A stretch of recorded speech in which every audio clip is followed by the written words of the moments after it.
Hey you guys, this is Unit 5 Notes number 7, U Substitution, okay? Go ahead and write down the FLT right here, and then press play when you're ready.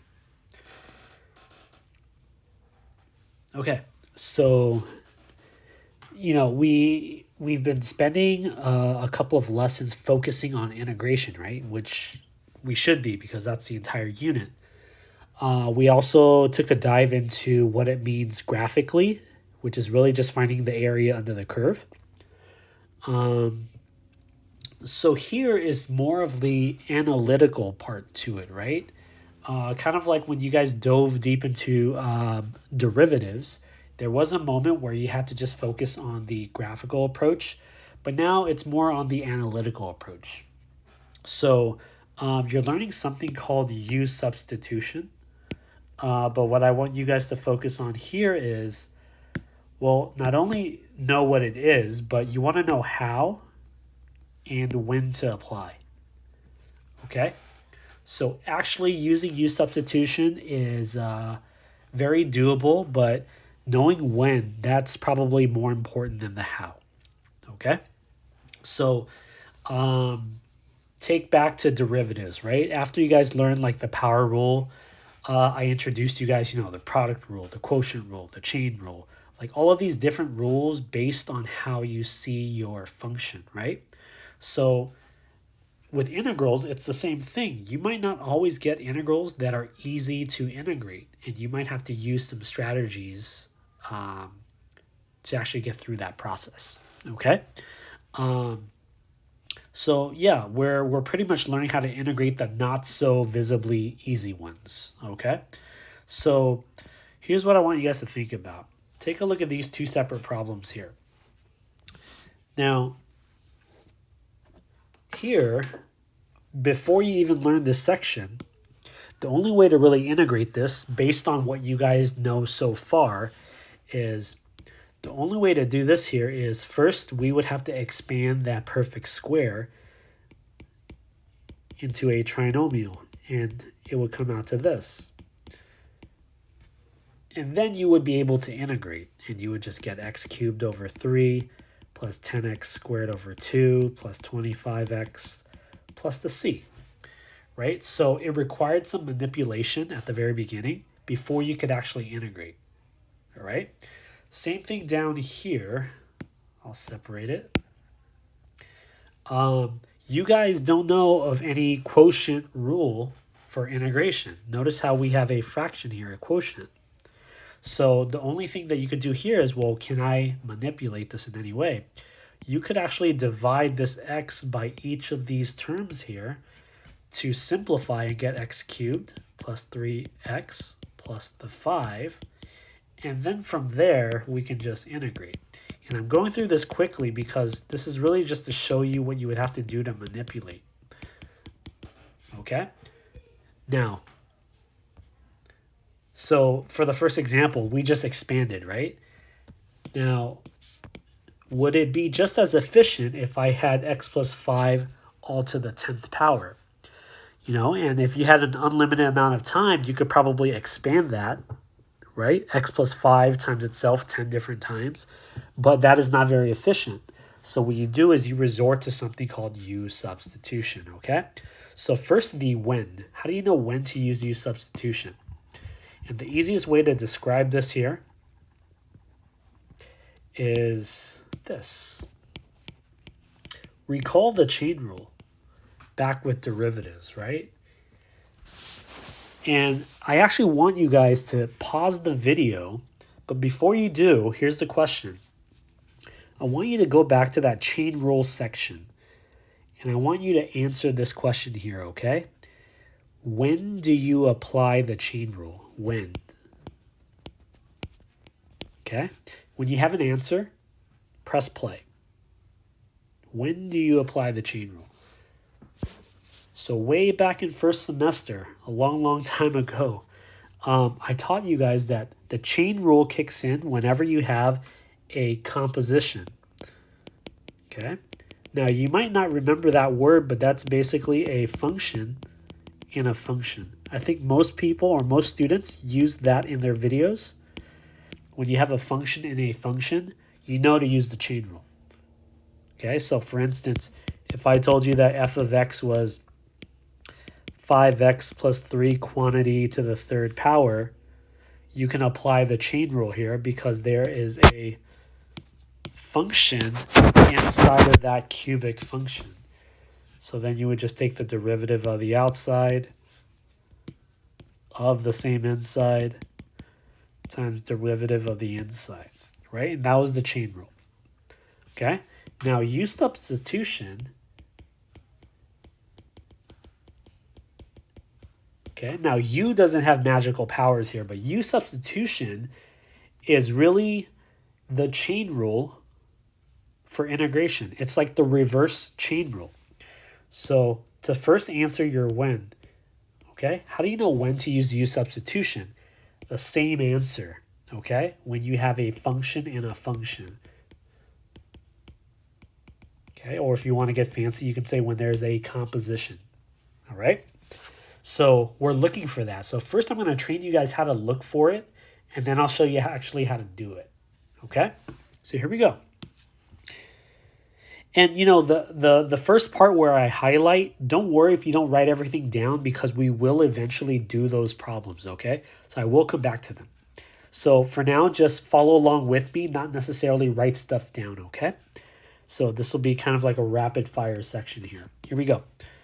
So if I gave you something like this would be U substitution because there is a 1 plus x squared function inside of the square root function.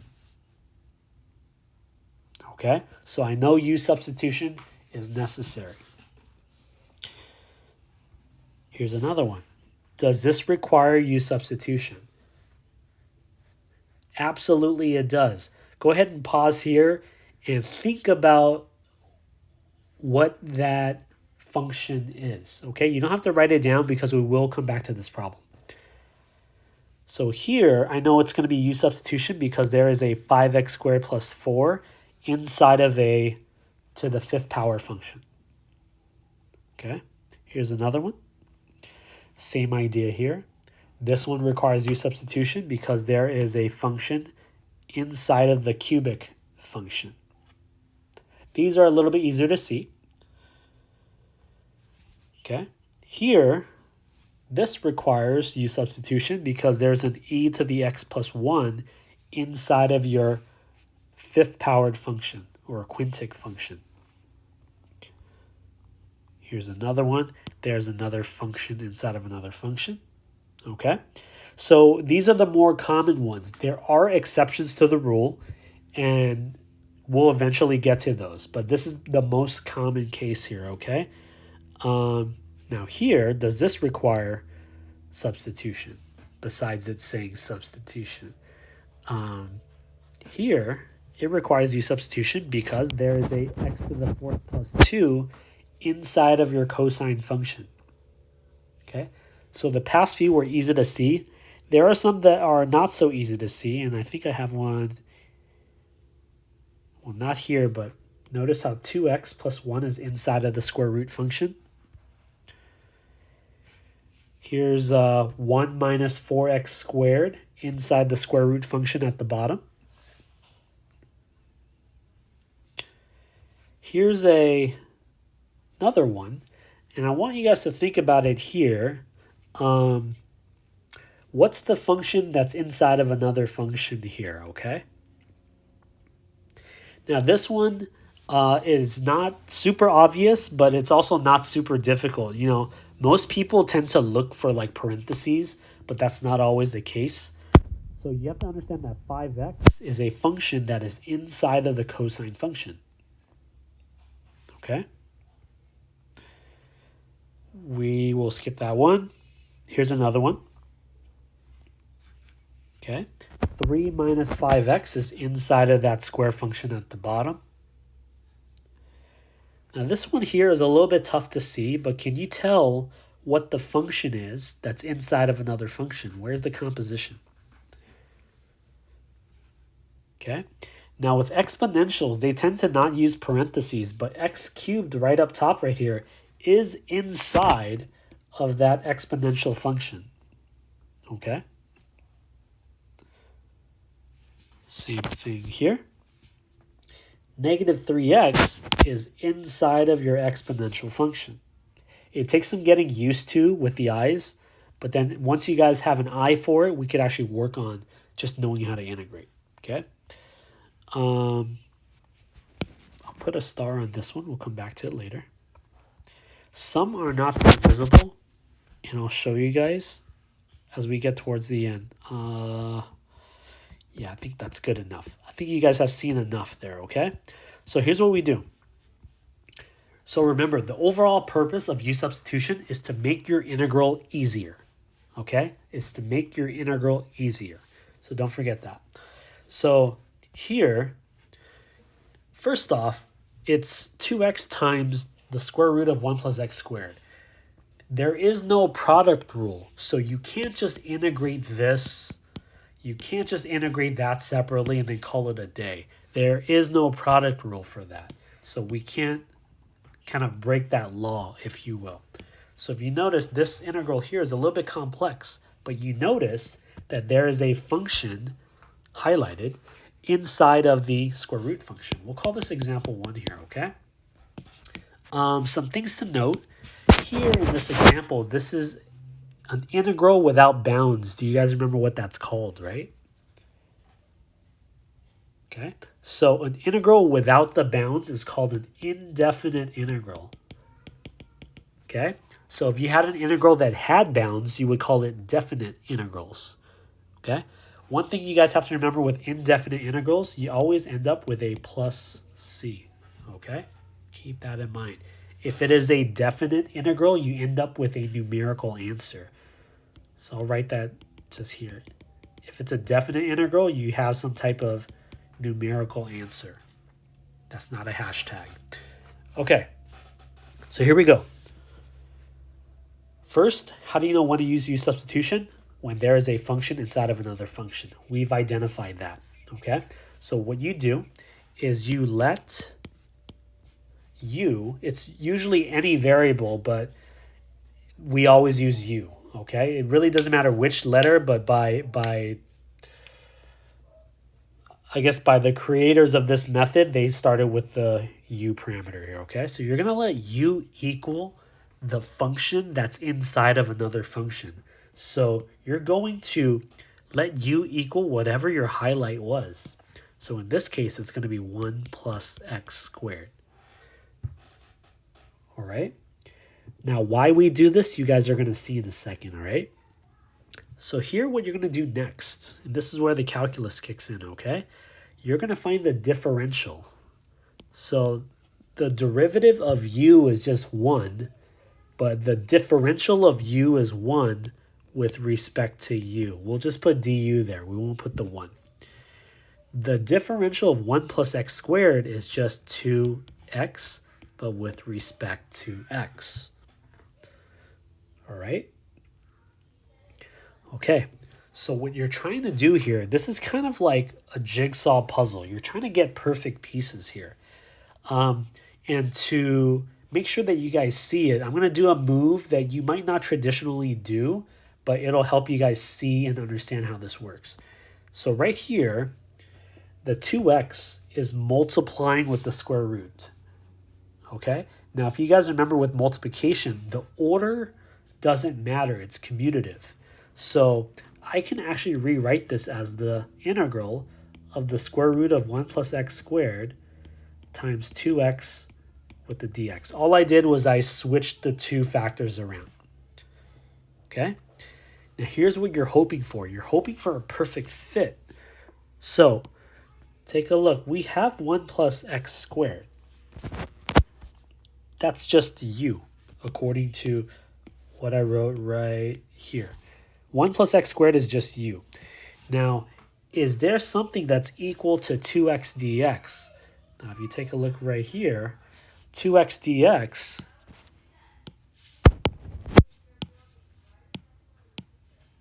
let me highlight this correctly. 2x dx, which is what I have right here, is equal to du.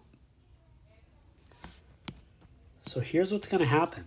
we're going to replace everything, okay? We have the integral of the square root. Now, instead of that highlight, I'm going to put in what 1 plus x squared equals. And in this case, it's u. And 2x dx is equal to du. This is called U substitution. We're not just switching the letters around. We're making sure that it's mathematically accurate. And again, the whole purpose of U substitution is to make the integrals easier. All right? So here we go. This right here is a lot easier to deal with than what I had at the beginning, because this is the same thing as the integral of u to the 1/2 power, because that's what a square root is. And now we just resort to the power rule. Okay? So it'll be u to the 1/2 plus 1. 1/2 plus 1 is really just 3 over 2. And then you divide it by the same power. Since it's indefinite, plus c. All right, let me squeeze in another page here. Okay, so two things. Dividing by 3 over 2 is the same thing as multiplying by 2/3. So this is the same thing as 2/3 u to the 3/2 plus c. I'm really writing every step here, but you guys will find out sooner or later that you can cut corners, all right? So here's the thing. We started off with something in terms of x, and then we ended up with something in terms of u, right? So it's only natural to go back to where we started. So u originally is equal to 1 plus x squared. So I'm going to replace u again with 1 plus x squared. And that'll be our answer. That is the integral of what we started with. Okay? Obviously, when you learn something new, it's going to take some time to practice and to really absorb. So just keep that in mind, okay? Okay, so again, we're looking for a perfect fit. Notice how we were able to highlight all of the important pieces there. Okay? Same highlights. Just a different variable, but different meaning. Okay? All right, let's try another one. Here we go. We have this one, part B. Okay? And we already knew from before that there is a function and a function here, so we know to use the U substitution rule. Okay? So feel free to try this on your own or follow with me, okay? So if you want to try this on your own, make sure that you're pressing pause. But otherwise, here we go. I know that there's a function inside another function, so this is probably a time to use U substitution. So I'm going to let u equal whatever the inside function is. In this case, is 5x squared plus 4. Okay? Okay, so from there, let me highlight this. From there, I'm going to find the differential, which is du equals, the differential on the right-hand side here should be 10x with respect to x. Okay? Now, in the last example, I moved the 2x over so that it's paired with the dx. You could do that if you guys want to, but there's really no need to. So here's what I mean. 10x dx can be meshed together right there, which is exactly what I have right here. So notice how we highlighted everything that we have, which is the perfect puzzle piece, right? You're connecting all of the corners together. So here we go. We have the integral of something to the 5th power. Okay, now that's something. Instead of 5x squared plus 4, I'm going to write u, because that is what u is equal to. Okay, now instead of 10x dx, that is equal to du. So I'm going to put that here. So I covered every component, okay, and I brought it down. So now it's a lot easier to integrate. This is just u to the 6th power over 6 plus the c. Okay, and u originally was just 5x squared plus 4 to the 6 over 6 plus c. And that's it. Okay, so I'm going to have you guys try this one out here. Here's part C. Now that you've seen 2 rounds of it, let's see if you can do this one on your own. Press play whenever you're done or whenever you need some assistance, okay? Okay, so here, definitely U substitution is required because there is a function inside of another function here. So that's what I'm going to let u equal, x to the 5th plus 5. So that means du would just be 5x to the 4th dx, which happens to be the perfect fit right here. So I have everything that I need. So this is going to be the integral of something to the 3rd power. That's going to be u. And instead of 5x to the 4th dx, I know that that's equal to du. A lot easier to integrate. This is just u to the 4th over 4 plus c. And then once I'm done with my integration, I'll plug u back in, which is x to the 5th plus 5, all to the 4th over 4 plus the c. Okay? So these are problems where it's like perfectly fitted, right? There are some challenges to U substitution. We'll get to that in a second, okay? Here's part D. Okay, try this one out. Okay, here, again, this is U substitution because there is a function inside of another function. So that's what I will let u be. So u will equal e to the x plus 1.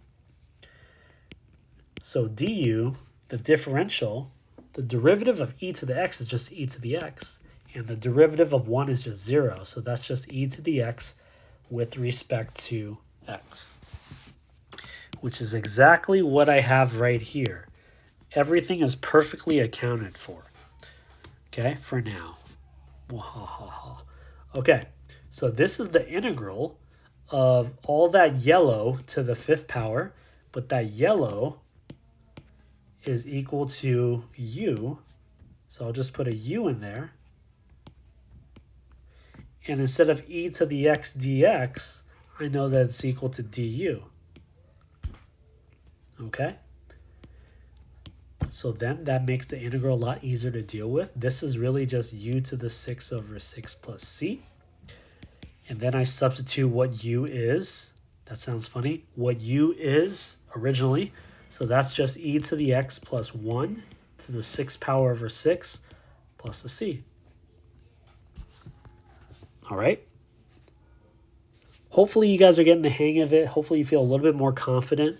I would look these over again before I move on here, okay? I'm going to have you guys try this one now. Part E. Part E. Part E.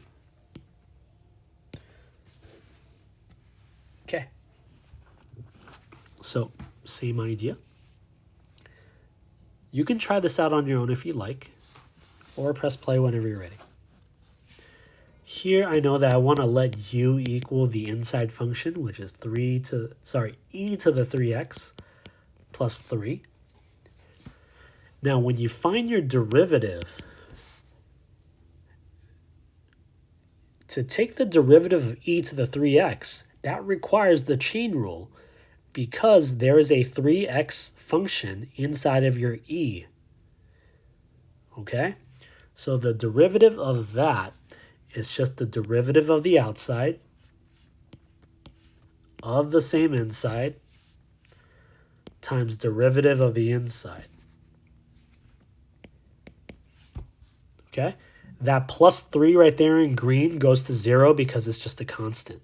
So here, du, if I clean that up, it's equal to 3e to the 3x dx.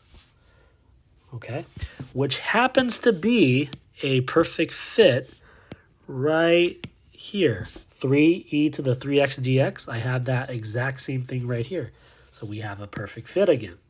So this is just the integral of something yellow to the fourth power. In this case, it's going to be u.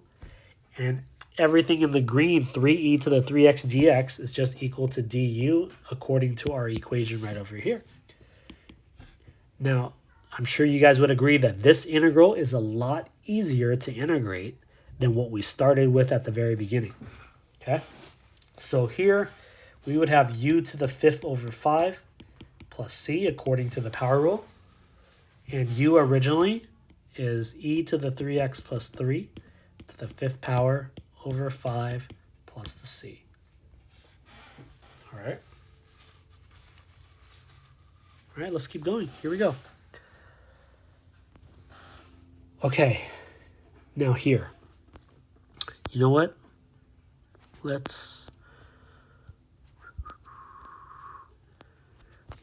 come back to this one because I don't want to freak you guys out yet. Let me make one up for you guys here. All right, let's call this part F. Let's say I ask you guys to integrate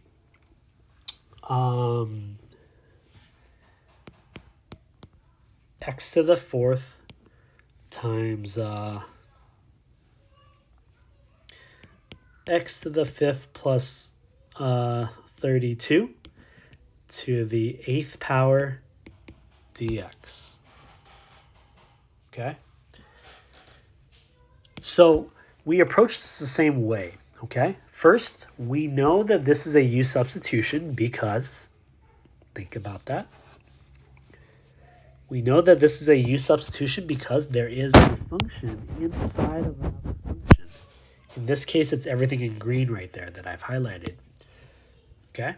So that's what we're going to let U equal. So we're going to let U equal x to the 5th plus 32.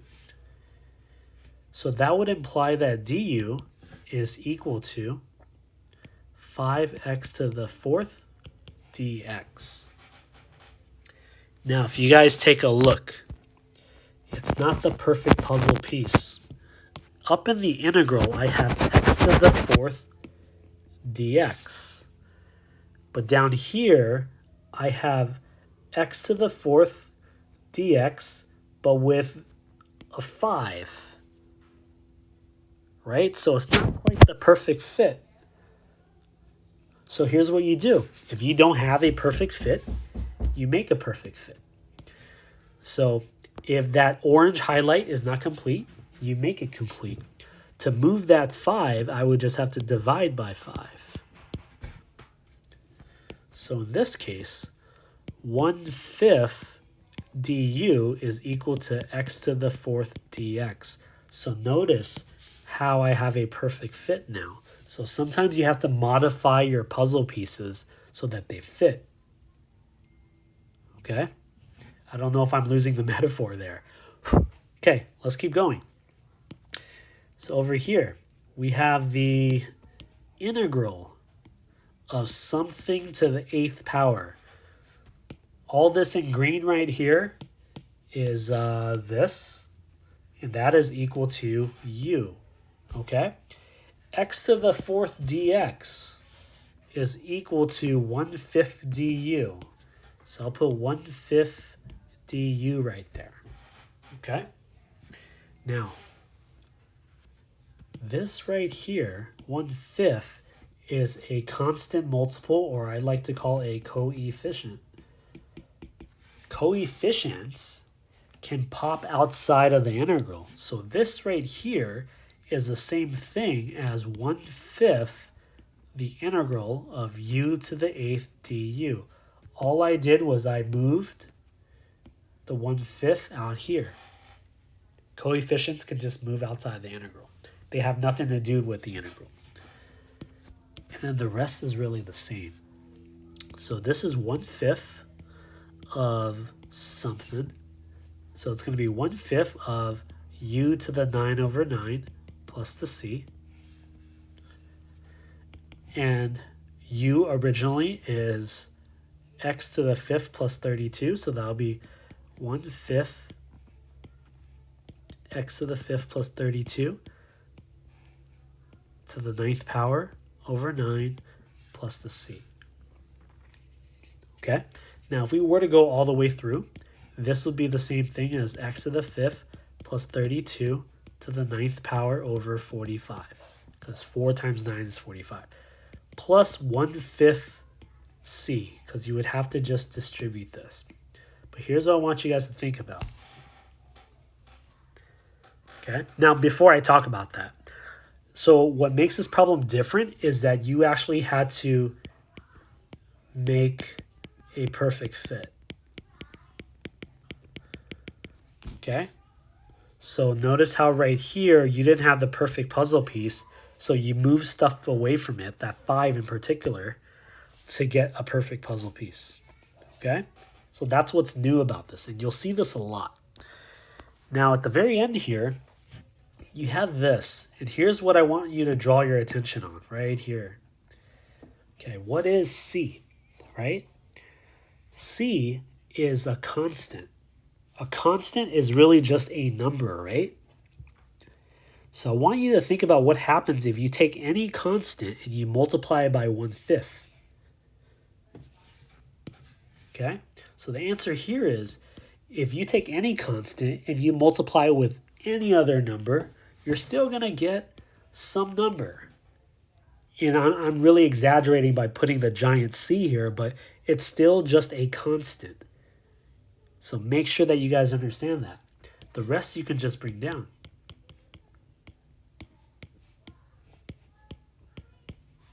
Okay? Even though you're multiplying your constant times 1/5, you're going to get another constant. So just keep that in mind. Okay? It's not super important yet until we get into the close details, okay? All right, so let's go back to this problem. Let's call this part G. Okay? Find the integral of x cubed cosine of x to the 4th plus 2 dx. Okay, try this out on your own if you'd like, and then press play when you're ready. It's always advantageous to try it out on your own first to see what you actually know.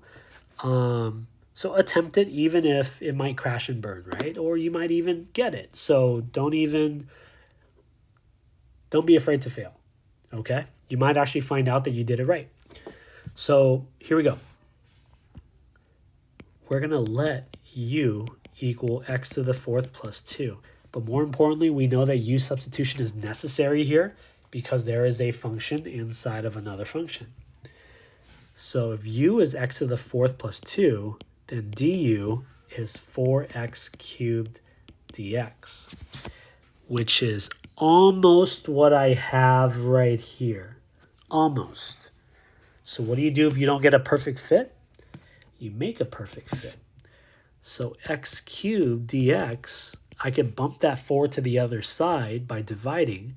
X cubed dx would just be the same thing as 1/4 du.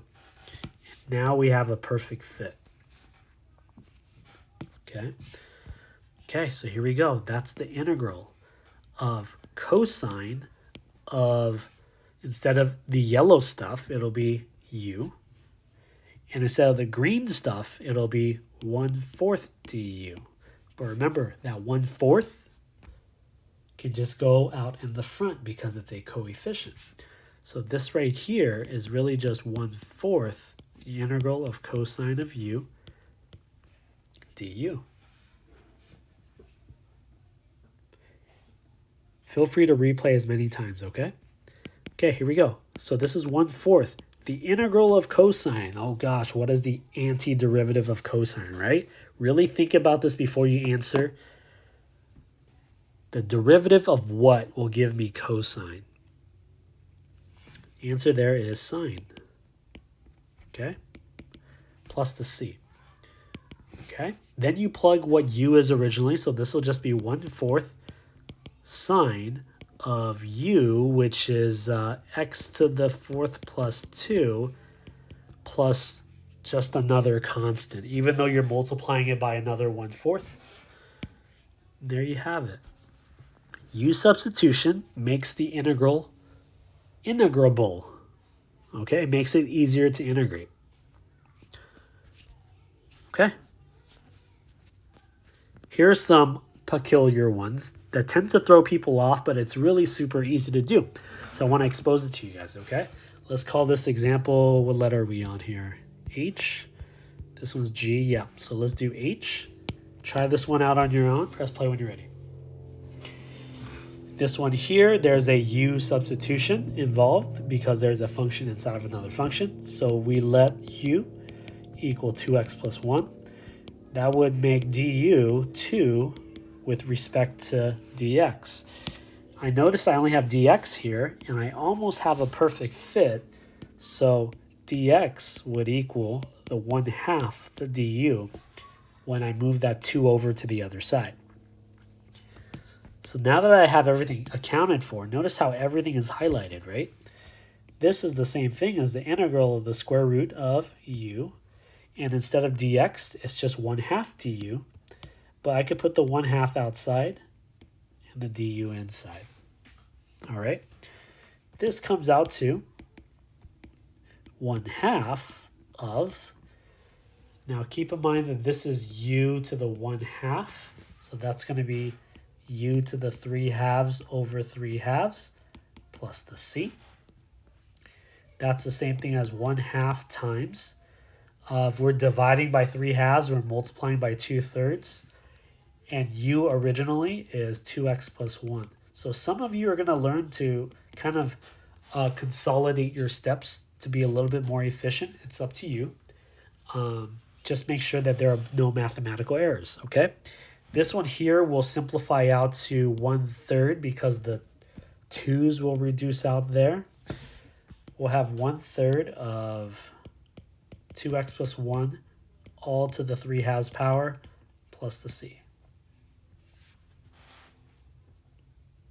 If you take a look at all of the previous problems in regards to the highlights, everything gets covered, obviously except the function, but every term gets covered. Every term gets highlighted. And that's really what you're trying to do. You're trying to make sure that it's mathematically balanced, okay? Now, here's some other peculiar ones. Here's part I. Try this one out. Now, this one here, I think, is quote-unquote challenging because it just looks different. But once you guys see it, you really can't unsee it there, okay? So I'll show you. We'll let u equal 1 minus 4x squared, okay? So du is equal to negative 8x dx. Okay, now although there's a fraction right there and a dx, we could actually take these two and smush it together because technically they're both in the numerator. Okay, so x dx is right here. We almost have a perfect fit. So what do we do when we don't have a perfect fit? We make it. So x dx is equal to negative 1/8 du if you move that negative 8 over. So now we have a perfect fit. Okay, so whenever you guys deal with fractions like this, just know that the dx can just move up top right there because it's in the numerator. All right, here we go. Integral of x dx is just negative 1/8 du over. The bottom, we have the square root of everything in yellow, which is u. Okay? All right, so we learned that coefficients can move outside, so that's negative 1/8 integral. And what's left, and I'll kind of sidebar this so I don't ruin the steps here, you have negative 1/8, but you also have 1 over the square root of u du. Think about how you would rewrite that so you can use the power rule. 1 over the square root of u is the same thing as u to the, I know it's 1/2 because there's a square root, but it's going to be negative 1/2 because it's below in the denominator there. Okay, so there you go. That's a lot easier to deal with. So that's going to be negative 1/8 times the integral of u to negative 1/2. That'll be u to the negative 1/2 plus 1, which is really u to the 1/2 over the same power 1/2 plus the c. Okay. Dividing a fraction is the same thing as multiplying by the reciprocal. You'll get negative 1/8 times 2 over 1 of u to the 1/2 plus the c. U originally is 1 minus 4x squared. This cleans out to negative 1/4 times the quantity of 1 minus 4x squared to the 1/2 plus the c. Okay, so today's lesson, as you guys can see, is very analytical heavy. Okay, we're focusing on the algebraic piece. Okay? Okay, here's some other ones. I don't think I'll do all of these, but I think we'll do enough. All right, try this one here. Press play when you're ready. All right, so here we should let u equal 5x.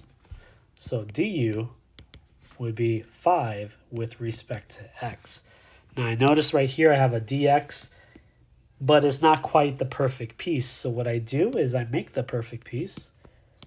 So down here, if I want dx by itself, I would just have to divide the 5 over. So dx is the same thing as 1/5 of a du. So that's the integral of the cosine of u. And instead of dx, I'll put 1/5 du. The 1/5 can go on the outside. Du stays on the inside of the integral. Okay, so this becomes 1/5. The integral of cosine is sine. And then the moment you integrate, you could plug u back in, which in this case is 5x, plus the c. So we have 1/5 sine 5x plus some giant c. Okay? All right.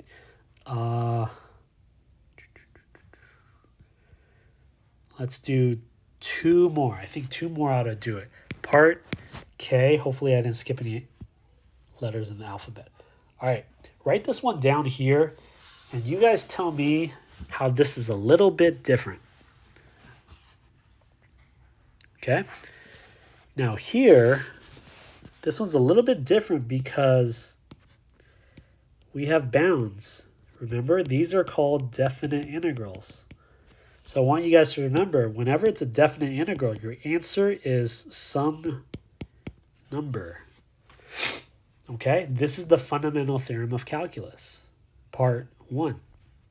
All right, or part 2. I can never remember because authors always have them switched around. Anyways, so here's what we do. It's a little bit of the same, but some parts are a little bit different. We know U substitution is required because there is a function inside of another function there.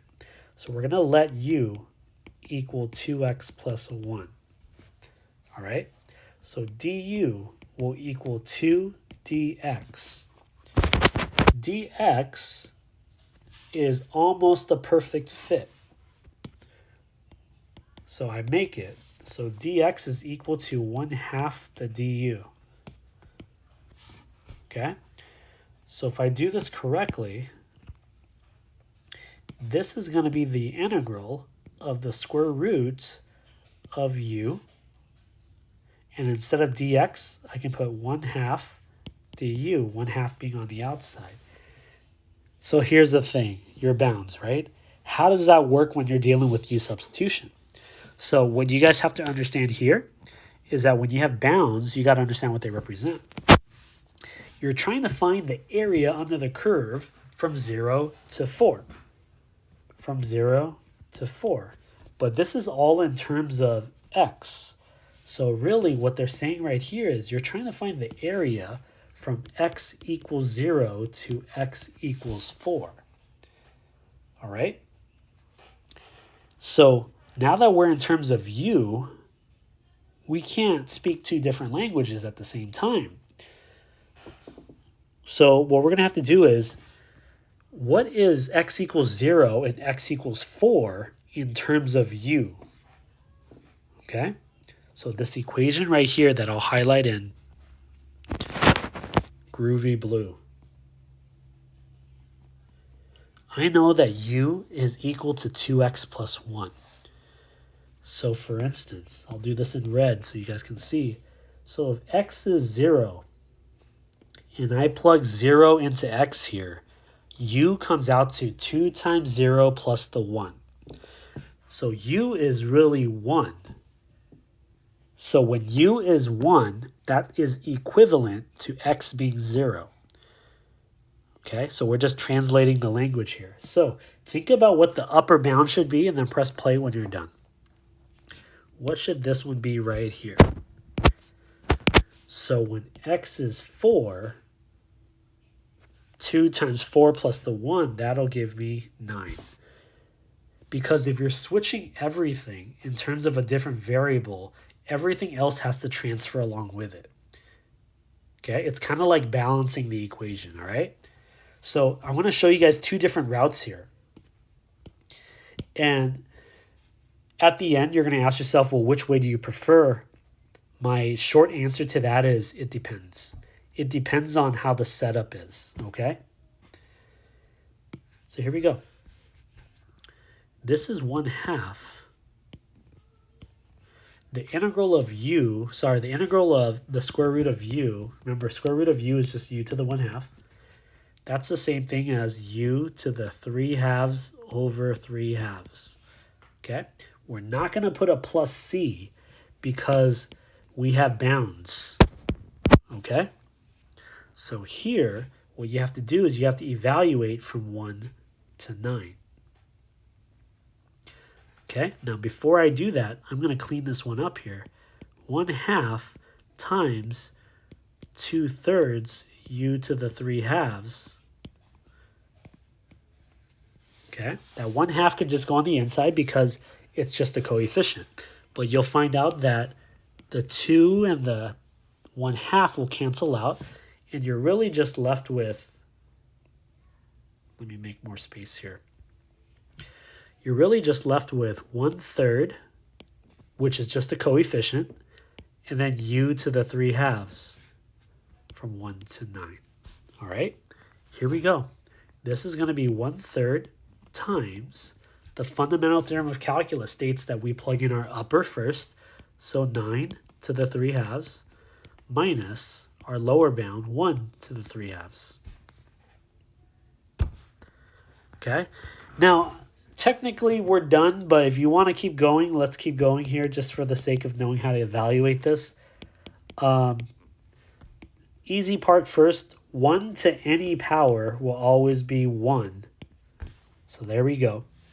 The way you handle this here is you're going to take that number 9 and you're going to cube it, and then you're going to square root it, or the other way around, it doesn't matter, whichever is easier. So personally, I like to square root it first because it makes the number smaller. So the square root of 9 is 3, and 3 cubed is 27. Okay, so this right here is 27.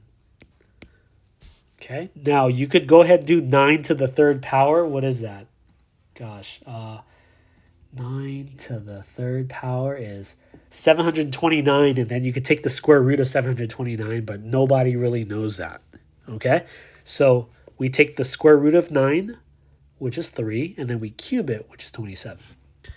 This comes out to 26 over 3. Okay, and again, context, that represents the amount of area, net area, under the curve from 0 to 4. Okay, now the alternative. Okay, sometimes it is easier, and I'm going to scoot this one over here. And again, it depends on the case, but I can only answer that until we actually get to those type of problems. So here's the alternative, all right? You integrate it. So I'm going to fast forward to this step right here. Same step as we had over there. Technically, what you guys can do is plug u back in. So what we could do is say that this is 1/3 times u originally is 2x plus 1 to the 3/2. But if you're changing everything back in terms of x, your bounds need to go back in terms of x. So we would use 0 and 4. Okay? depending on the problem, it's sometimes easier to go back to the original bounds. In other problems, it's better to keep it in terms of u. You kind of have to just keep practicing problems until you see it, okay? So I want to show you guys that even though we switched it back to x, this is still 1/3 of, if you plug your upper in 4, 2 times 4 plus 1 is 9. You still get 9 to the 3 halves minus 2 times 0 plus 1 is 1 to the 3 halves. You still end up getting the same 26/3. Okay? So obviously for this problem, I thought it was easier to keep everything in terms of u. In other problems, you may find it easier to keep it back in terms of what you started with x. It kind of just depends on how the problem is set up. But notice how either way you still get the same answer. Okay? Okay, so oh shoot. Where am I with time? I think I can squeeze it in. Okay. Okay, so I'll end it with these two. Sometimes there are cases where it's not so easy to tell if it's a U substitution or not. So I've trained you guys to see that when you see functions inside of another function, it's a U substitution. But there are cases where U substitution is required and you don't visibly see a function inside of another function. So let me give you an example. If you notice right here, the real pattern here is you're trying to find a function where its derivative fits. You're trying to find a function where the derivative fits, right? And really that's the pattern. You're trying to find a function where the derivative fits. Okay, and I won't highlight all of them, but take a look here. Sorry, I'm making you guys dizzy. Okay, so like this one. You know, just for the sake of simplicity, let's assume that we don't have any bounds here. Let's keep it a indefinite integral, okay? You know, instinctively when you see this, you don't see a function inside of another function. So does that mean that we don't need it? We actually do need it. So the only way you're going to get better at this is by exposing yourselves to problems. So I know that when I take the derivative of natural log of x, I get 1 over x. So in my head, I see ln x over x, but really what I see is ln x times 1 over x dx. So when I see it like this, I know that if I let u equal the natural log of x, my du will cover everything else. Okay, and that's something that you got to train yourselves to do. So for instance, if u is the natural log of x, then du is really just 1 over x dx, which happens to be a perfect fit. Notice how it's not a function in a function, right? So this is really just u du, which is really just u squared over 2 plus c. Or in this case, the natural log of x squared over 2 plus c. Okay? There are some exceptions to the rule, and this is one of them, okay? Here's another one for you guys. You're trying to find a u where the derivative fits. So in most of the examples, you notice, not all of them, but you notice that u and du, when you're dealing with powers, they differ by an exponent of 1. So for instance, if you had something that was quadratic, you ended up with something linear, right? Let's see a couple more. Same thing. Quadratic, linear, because that's how the power rule works. Quintic, quartic. The power rule, the derivative makes you go 1 less. E to the x Not a power rule, but the derivative is there, okay? Same thing, quintic, quartic. Hopefully you guys are seeing the pattern here. Quartic, cubic. It's always one less. So in this last example that I'm going to show you, I notice that, where am I? Okay. I notice that x squared plus 1, if I take the derivative, I know I'm going to get something linear, which is what I have up here.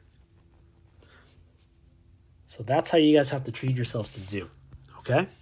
So here, I would let u be x squared plus 1.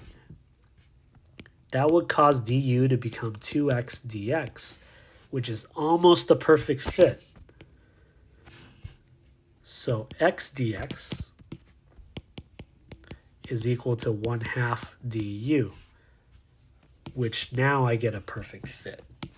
This is just the integral of 1/2 du over everything in blue, which is u.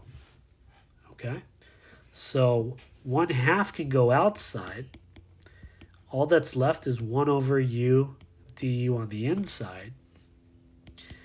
And remember, we can't use the power rule here. The antiderivative of 1 over something linear is going to be the natural log of u. In this case, we're going to put absolute value of u, okay? Plus the c.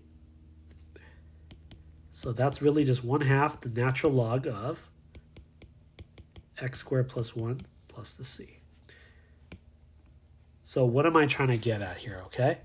You know, you guys train your minds to think of functions inside of functions, but just know that there are more complex integrals that you have to kind of stare at for a while to think about how the U substitution may fit. And that's only going to take time, okay, with experience, all right? So I'll leave you with this. You guys have learned a lot of things heavily on analytical, right? The algebraic piece. Don't forget the context. Kind of like when I taught you guys derivatives and all these rules, don't forget the context of derivatives. Derivatives, you're finding the instantaneous rate of change. You're finding the slope of a tangent line, okay? When you're integrating, you're finding the area under the curve. Never, ever forget that. You're finding the area under the curve, all right? Cool. Practice, and then tell me how it goes.